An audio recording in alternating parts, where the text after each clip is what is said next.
My name is Troy Bauch. I'm a field representative for AFSCME Council 24, and I currently service north central and northeastern Wisconsin.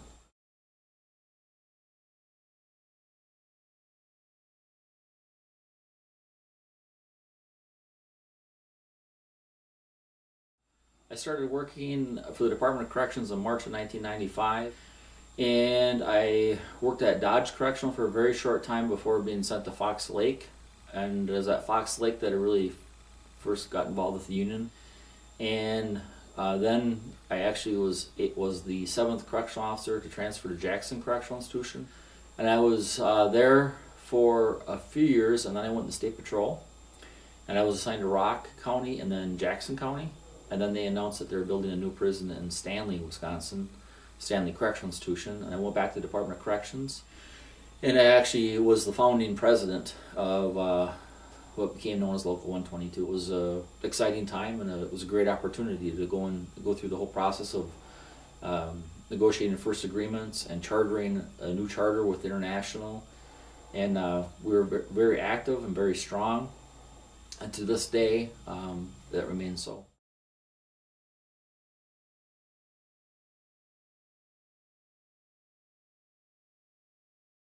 Essentially, any problem that one of our members contacts me with, I'm a resource, and I either utilize myself, my connections, the council's resources, or the international's resources to provide whatever support I can to that member. We've had some staff that have suffered some serious assaults in the prisons that I represent recently, and we secured legal representation at no cost to that member.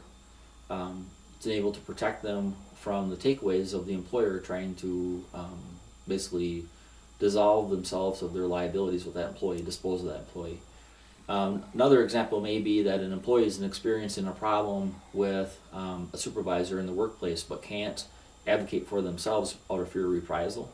I don't have that fear. They don't have that power or control over me. So in that case, it's my job to work to resolve that, and I can be outspoken. I can be a strong advocate because there's no reprisal for me. And that's unique. Without an outside voice, even the strongest local union leader is still an employee in the work site and can only push so hard without, especially in this current environment after Act 10, where they'll be retaliated against. And then there's obviously another big chunk of my time is representation. Representation is that believe it or not, there are still many workplace issues that are grievable, and it's my job to pursue that grievance procedure, which is very complex and very restrictive in regards to timeliness, to make sure that employee gets what I call due process, and that I hold the employer to just cause.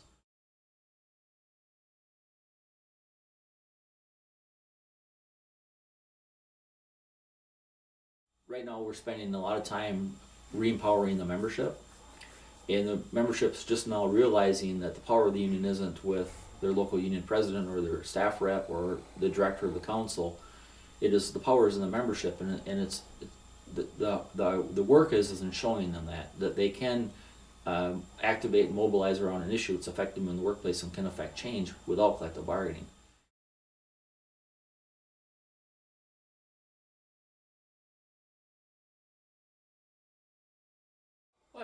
I'd have to candidly say that I'm actually still in a phase of grieving. That I've been through the denial, the anger, the hurt, because that's my unit. That's where I came out of. I care very, very deeply about those workers and their safety, and what's happened to them is unspeakable in my mind. But then to watch what the propaganda that's being levied against not only myself but our council and maybe AFSCME as a national union, and for them to use essentially, I'm going to say, lies and half-truths and falsehoods to justify their goals, it's very hurtful. If there was a competing organization that decided that they could do it better and provided a better representation and they came forward and they set up their own structure, their own meetings, and their own model, and they waged a fair race, and they won representation. What more could you say than that's democracy, and that's how government works, and that's also how the union should work? It is by democracy. Instead of doing that work, of building that structure themselves and standing on their own feet, and standing on their own merit and their own laurels, they've come in and they've exploited our functioning locals. They weren't strong enough to actually go out and have their own representatives in their own structure and their own union. They had to come in and cannibalize the AFSCME locals that were out there, not the leadership, and then stymie the membership and steal the funding.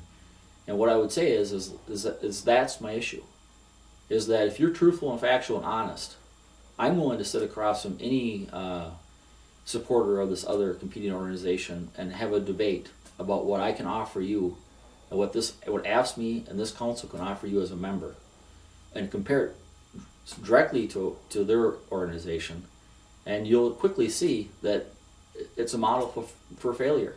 And the stark example is that if in fact what they speak were true, then they would have members galore. There would be members signed up, and they would be off on their own, and they'd be fighting on their own feet and standing on their own merits of their own accomplishments and pursuing their own interests. But you don't see that. The only thing I ever see is the message that is repeatedly beat is, it's anti-AFSCME, anti-Council 24, anti.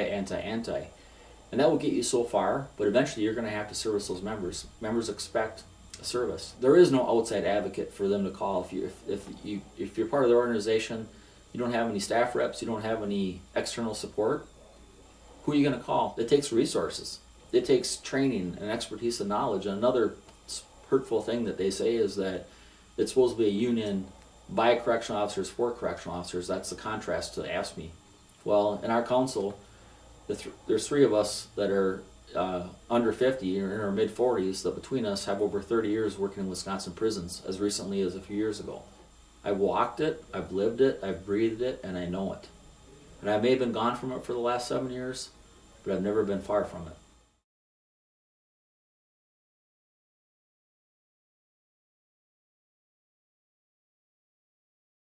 This election isn't about AFSCME or WACL, it's about those employees. It's about those as individuals. That's what this union was founded out of and born for. AFSCME is 1.6 million strong across this continent. And it was founded here in Wisconsin, and our dues went to organize those other states, and we're in a position now where we may need the help and support of the International Union to augment our services. But we have that. We are a union that we support each other across this nation. And the most clear example is if you're an employee that gets let's say you get a 5-day suspension, and that 5-day suspension was for abuse of authority by the boss.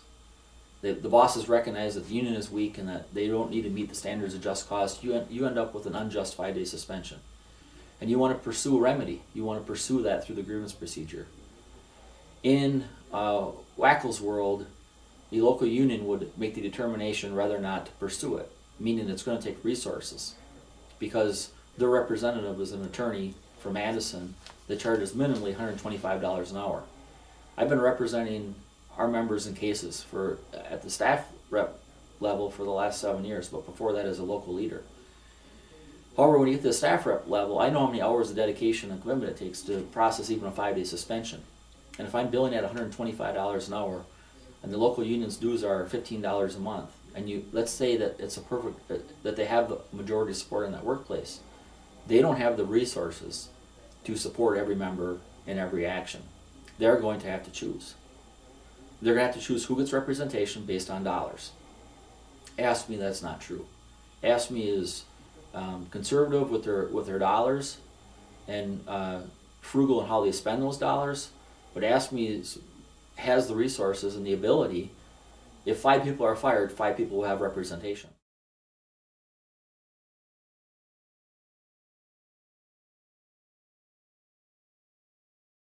When you work in a prison, and that's a cosmos that we're looking at right now, WACL's looking at, they only want to represent the security and public safety staff. They would like to rid themselves of all the other staff that work in the prison. Well, believe it or not, everybody that works in a prison is security staff. Be it that they're all trained in security and they have to be conscious of the security in the prison, they have to work cooperatively, collectively to make it as safe of an environment as they can. You know, the locksmith is an integral part of that security. Is he an SPS member? No, he's not. The social worker who appeases the inmates on the housing unit, are they in the security and public safety bargaining? No, they are not. But are they integral, and is it important? And do all the groups need to work together? Yes, they do. And that's where the strength is derived from. And the only way that we're going to restore collective bargaining and have a say-so on the working conditions of our members is by returning that legislature back to a progressive legislature. And that's not going to happen by not being involved. That's going to take immense work and time and energy and effort and resources across the state, not in one district, not in two districts, not in Prison Valley. To me, AFSCME is the only entity out there that has had the success and has the proven record of bettering it for public sector workers.